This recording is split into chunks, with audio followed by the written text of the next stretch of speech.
Parliament का जब भी सत्र होता है तो वो अनिश्चित काल के लिए स्थगित होती है और फिर उसके बाद सर उसको प्रोरोग किया जाता है। प्रोरोग किया जाता है, मतलब अभी प्रोरोग नहीं सत्रावसान किया। जिसको कहते हैं। प्रोरोग तो नहीं इसमें जयराम रमेश लिख रहे हैं कि आमतौर पर अनिश्चित स्थगन और सत्रावसान के बीच में 3-4 दिन का गैप एक हफ्ते में कर देते हैं उसको, बाय एंड लार्ज 1 हफ्ते में कर देते हैं। ये अभी तक नहीं हुआ है, 10 दिन से ज्यादा हो चुके हैं। वो खुद भी बता रहे हैं, हालांकि पूर्व में 2 उदाहरण ऐसे हैं। 2015 में मॉनसून सेशन में 28 दिन के बाद, सत्र खत्म होने के 28 दिन के बाद सत्र अवसान हुआ था। 2021 में 20 दिन के बाद हुआ था। लेकिन वो कह रहे हैं कि तब ऐसे एजेंडा नहीं थे, कोई बड़े एजेंडे सरकार के पास। तो वो कह रहे हैं क्या गृहमंत्री जी अभी भी बहुकलंकित 2/3 बहुमत ढूंढ रहे हैं क्या, कि अभी मतलब अनिश्चित काल के लिए स्थगित है ना, तो जिस दिन आपको मन करेगा आप बुला लोगे दोबारा उसको।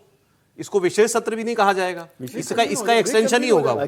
इसका एक्सटेंशन मान लिया जाएगा, तो बस वो उसके लिए नोटिस देना है उनको, बुला लेंगे, हाउस दोबारा बैठ जाएगा और दोबारा आप कर लेंगे। सर कुछ ऐसा लग रहा है कि सरकार कुछ तैयारी कर रही है? सरकार तैयारी कर रही होगी, लेकिन जयराम रमेश जी ने ऐसे लिखा है जैसे कि मान लीजिए प्रोरोग हो जाता, सत्रावसान हो जाता और सरकार को विशेष सत्र बुलाना होता तो बुला लेते। इसमें कोई ये इतना कोई बड़ा काम नहीं है, सरकार को ही तय करना होता है। प्रोरोग क्यों नहीं हो रहा?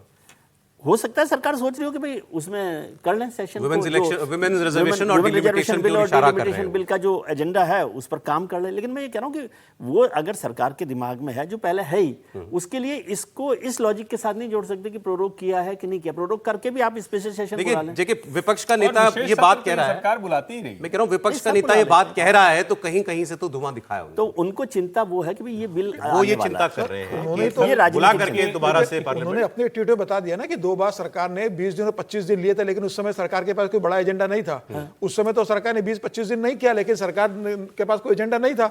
हो सकता है सरकार 10 दिन बाद कर दे, हो सकता है सरकार सत्र बुला ले। तो ये कोई ऐसा इश्यू नहीं है, पहले भी ऐसा हो चुका है, ऐसा नहीं कि पहली बार वैसे कांग्रेस की बार ऐसा हो चुका है। इस मामले में कांग्रेस पार्टी ने बीच में एक आध खबर उड़ाई भी जो गलत साबित हुई कि स्पेशल सेशन बुलाया जाएगा, बल्कि तारीखें तक बता दी थी। देखिए उसमें इस सत्र के बाद उनका डर है सौरभ जी, तमिलनाडु की दोनों पार्टियां जो उनके साथ पहले थी यानी डीएमके और जो उनके साथ अभी है विजय की पार्टी टीवीके, वो दोनों सरकार के संपर्क में है। असली संकट कांग्रेस के लिए है। लेकिन विजय वापस वही पहुंच गए जहां थे। नहीं आप अभी ये जो जोनल काउंसिल की मीटिंग हुई, जो विधानसभा में प्रस्ताव पारित हो गया, विधानसभा में प्रस्ताव पारित हुआ है, फिर उन्होंने वहां रिइटरेट किया है कि यही 543 ही रहे और 25 साल तक रहे। वो कह रहे हैं, लेकिन जब बातचीत होती है तो उसमें इसी पे तो होता है ना भाई। पहले तो डीएमके भी इसके पक्ष में नहीं था, लेकिन बाद में डीएमके को लगा ना कि अगर 50% सीटें बढ़ेंगी तो हमारा भी लाभ होने वाला है। और जो नेता होता है, जो पार्टियां होती है, उसको अपने लिहाज से सब कुछ दिखता है। भाई शरद पवार भी अपने लिहाज से सोच रहे हैं। क्या एक बार भी उनका बयान आया कि इस पे हम साथ में नहीं है?